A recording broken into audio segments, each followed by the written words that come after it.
আমি সুন্দর করে সংসার করতে চাইছিলাম মোহনার সাথে, কিন্তু আজ থেকে আমি আর কখনো মোহনাকে চাবো না, মোহনার জন্য রিকোয়েস্ট করবো না, আমি আর ওর কাছে যাবো না, কখনো না। মামুন কখনো ভালোবাসা নিয়ে এক গেম খেলে না, মন নিয়ে খেলে না মানুষের। মামুন যেটা বলে সেটাই করে।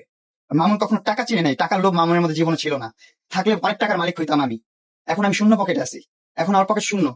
মোহন আমার যেই অবস্থা ছেড়ে রেখে গেছে, আমি কখনো আশা করিনি যে আমার এরকম বাজে একটা সিচুয়েশনে এরকম করবে আমার ওয়াইফ আমার সাথে। আমি যার সাথে আমার ফিউচার ব্রাইট চিন্তা ভাবনা করছি, স্বপ্ন দেখছি যে অনেক সুন্দর জীবন হবে আমাদের, অনেক সুন্দর একটা লাইফ লিড করবো, পারিবারিক একটা জীবনযাপন করবো, সময় নেই। ওর লাইফে যে কেউ আসতে পারে। ও তো খুব এনজয় করতেছে, ঘুরতেছে ফিরতেছে। কষ্ট তো পাচ্ছি আমি, ভালো তো বাসছি আমি। ও যেটা বাসছে ওইটা মুখে মুখে বাসছে, মন থেকে ভালোবাসা নেই আমাকে কখনো। বিয়ের 4 দিনের মাথা থেকে ডিভোর্সের কথা শুরু হয়ে গেছে আমাদের মধ্যে, মারামারি শুরু হয়ে গেছে। আমি লায়লার দোষও দিব না, আসলে লায়লা তো একটা থার্ড পার্সন আমাদের সম্পর্কে। লায়লা হচ্ছে আমাকে চায়, এখনো চায়, কিন্তু ওর সাথে কখনো আমার পার্সোনাল সম্পর্ক ছিল না ওরকম ভাবে যে আমি তোমাকে ভালোবাসি, ও আমাকে ভালোবাসি, ওকে বিয়ে করতে হবে, ও আমাকে বিয়ে করবে। আমাদের মধ্যে এরকম কোনো কমিটমেন্ট ছিল না। লায়লা যখন কমিটমেন্টের বাইরে যে একটু বেশি অতিরিক্ত করে ফেলছে, তখন থেকে আমি আর ওর সাথে যোগাযোগ করি না, থাকি না। যে ব্যক্তিগত জীবন একরকম ছিল, তুমি সোশ্যাল মিডিয়াতে এসে আরেক রকম প্রেজেন্ট করছো, ঠিক আছে, সোশ্যাল মিডিয়াতে আমরা প্রেজেন্ট করছি, আমরা রিলেশন করতেছি, এটা করতেছি, সেটা করতেছি, কিন্তু আদৌ আমি লালার কাছ থেকে লিকুইড মানি, টাকা পয়সা মাই রাখাই নাই, মোহনার কাছ থেকেও টাকা পয়সা মাই রাখাই নাই। লাইলা যেগুলো বলছে সেগুলো হচ্ছে ওর সাথে আমাকে রাখার জন্য। আপনারা তো জানেন সবাই, আমি এ বিষয় নিয়ে কি বলবো, আমার মন বলে এক কথা, ব্রেন বলে আরেক কথা, দুইটা কথা মাঝখানে আমি পড়ে আছি। আর তার মধ্যে তো আরেকজন আছে মোহনা, ও কঠিন বিরোধিতা করছে আমার জামিন হওয়ার বিরুদ্ধে, যেন আমার জামিন না হয়, আমি যেন জেলে পচেই মরি, ওইটাই চাচ্ছে, আমার ধ্বংস চাচ্ছে, যেটা আমি কখনো আশা করি নাই মোহনার কাছ থেকে। না হলে সে একবার হলো জেলে আমার সাথে দেখা করতে যেত। তারপর এই যে এখন আজকে আবার ওয়ারেন্ট বের হচ্ছে, আবার মানে প্রসিকিউশনের মধ্যেই তো আছে, আবার জেলে যাব, জেল থেকে বের হবো। তারপর আমি যদি একটা ভুল করে থাকি, আমি যদি মার্ডার করে আসি, আমার ওয়াইফ কি করবে, সেটা লুকায় রাখবে, ধামাচাপা দিয়ে রাখবে। আর সেখানে আমি কিচ্ছু করি নাই, আমাকে বলছে আমি চরিত্রহীন, আমি মেয়েবাজি করছি, এটা করছি, সেটা করছি। দেখেন, নিকৃষ্টতম জিনিস হচ্ছে নেশা। এই নেশায় ঢুকে গেছি, ওর ওর দোষ দিব না আমি। আমি কখনো বলবো না আমি মোহনার কারণে নেশা করছি যে লাইফে, বা মাঝখানে আমি এডিক্টেড হয়ে গেছিলাম, এটা দোষ মোহনার। আমি কখনো মোহনার দোষ দিব না, সম্পূর্ণ দোষটা আমারই। কিন্তু ডিপ্রেশনে ছিলাম একটা, আর সেই ডিপ্রেশনের রিজনটা ছিল আমার ওয়াইফ। আমি আমার লাইফে কখনো আমি ডিপ্রেশনে ছিলাম না, চিন্তা কি জিনিস আমি বুঝতাম না। সো এই সংসারের জীবনে আসার পর আমি বুঝতে পারছি যে আসলে চিন্তা কি, ডিপ্রেশন কি, কষ্ট কি। তো আমি কিছু বলছি না, ও আমার সাথে থাকতে চায় না। আসলে ধৈর্য বান্ধা তো ভালোবাসা পাওয়া যায় না, ভালোবাসা জোর করে পাওয়া যায় না, সংসার জোর করে করা যায় না। এটা কয়দিন, একদিন, 2 দিন, 3 দিন। দেখেন আপনাদের প্রেস কনফারেন্স করছে, আমাকে পুরো বাংলাদেশের সামনে নেশাখোর বানাইছে। ও আমার সাথে বসে আমাকে বলতেছে, মামুন তুমি যদি আমাকে ভালোবাসা থাকো, তুমি আমার সামনে নেশা করবা। এটা সেপারেশনের পর, প্রেস কনফারেন্সের পর। ও বলতেছে যে প্রেস কনফারেন্সের পর নাকি জানি না, কিন্তু সেপারেশনের প্রায় 15-20 দিন পর ও আমাকে বলতেছে, তুমি যদি আমাকে ভালোবাসো তাহলে তুমি নেশা করো, আমি ভিডিও করবো।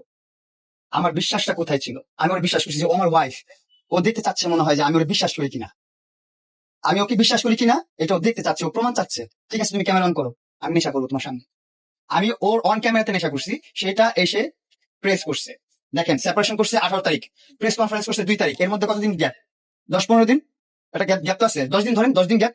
10 দিন সেপারেশনে, 10 দিন 15 দিন পর সে আমার সাথে মিলছে। মিলে নাই, আমি জোর করে দেখা করছি একটু, যে তোমাকে আমি চাই। বারবার আমি যাই, বেহায়ার মতন, কুত্তার মতো।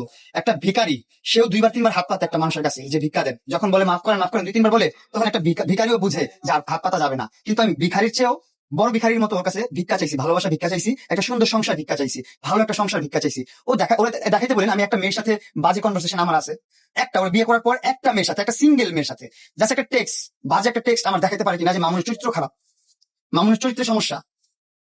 নেশা নেশা নেশা তো কখনো চরিত্র দিয়ে যায় না, চরিত্রহীনতা একটা জিনিস, নেশা করা একটা জিনিস।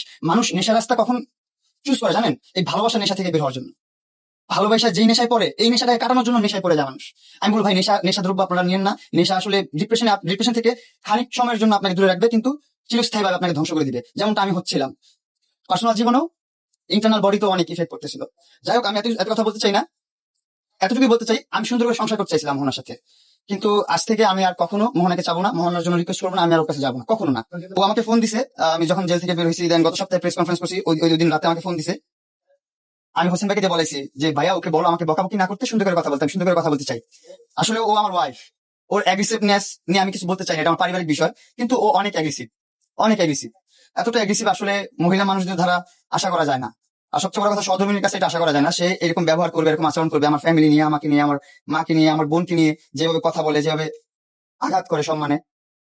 তারপর অনেক মানুষ যারা আমার বদনাম করছে, কন্ট্রোভার্সি করছে, হেটার্স বলতে যেটা আর কি, আমার শত্রু যারা, আমার শত্রুরা যা করছে আমার জীবনে, আমার শত্রুরা যতটুকু ক্ষতি করছে, তার চেয়ে বেশি ক্ষতি করছে আমার বউ।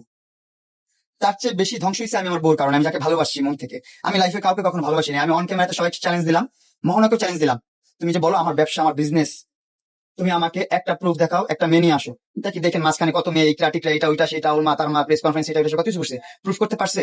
পারে নাই। মামুন কখনো ভালোবাসা নিয়ে গেম খেলে না, মন নিয়ে খেলে না মানুষের। মামুন যেটা বলে সেটাই করে। মামুন কখনো টাকা চিনে নাই, টাকার লোভ মামুনের মধ্যে জীবনে ছিল না। থাকলে অনেক টাকার মালিক হইতাম আমি। এখন আমি শূন্য পকেটে আছি, এখন আমার পকেট শূন্য। মোহন আমার যেই অবস্থা ছেড়ে রেখে গেছে, আমি কখনো আশা করিনি যে আমার এরকম বাজে একটা সিচুয়েশনে এরকম করবে আমার ওয়াইফ আমার সাথে। আমি যার সাথে আমার ফিউচার ব্রাইট চিন্তা ভাবনা করছি, স্বপ্ন দেখছি যে অনেক সুন্দর জীবন হবে আমাদের, অনেক সুন্দর একটা লাইফ লিড করবো, পারিবারিক একটা জীবনযাপন করবো, সময় নেই।